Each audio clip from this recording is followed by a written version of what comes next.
No. Sit. Ruby, would you like to read this? Yeah, have a seat and we'll read this book. Sit down. Ready? Can you sit on your bottom? Good girl. Perfect. Boom. Okay, ready?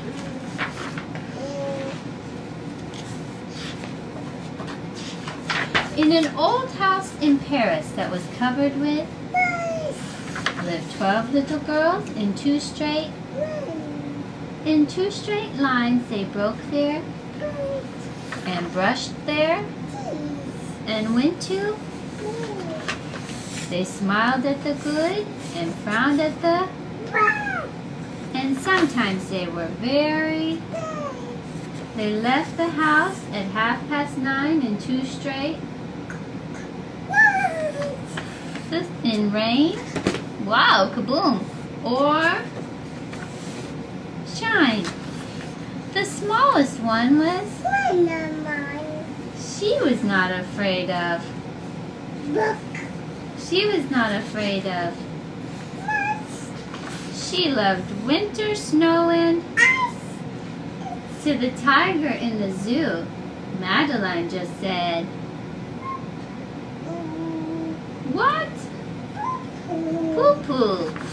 And nobody knew so well how to frighten Miss Clavel. In the middle of one night, Miss Clavel turned on her light and said, "Something is not." Little Madeleine sat in bed. She cried and cried. Her eyes were. And soon after Dr. Cone came, he rushed out to the. And he dialed Danton 6. "Nurse," he said, "it's an appendix." Everybody had to cry. Not a single eye was. Madeleine was in his arms, in a blanket safe in a car with a red light. They drove out into the night. Madeleine woke up 2 hours later in a room with night with flowers. Madeleine soon ate and drank. On her bed there was a crank, and a crack on her ceiling had the habit of sometimes looking like a rabbit. Outside were birds, trees, and sky, and so 10 days passed quickly by.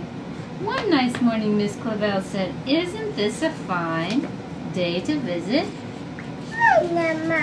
That's right. Visitors from 2 to 4 read a sign outside her, tiptoeing with solemn face, with some flowers and a. In they walked and then said, "Ah," when they saw the toys and candy and dollhouse from Papa. But the biggest surprise by far on her stomach was a goodbye, they said. "We'll come again." And the little girls left in the. They went home and broke their and brushed their and went to. In the middle of the night, Miss Clavel turned on her light and said, "Something is not." And afraid of disaster, Miss Clavel ran. And yeah, and she said, "Please, children, do tell me what is troubling."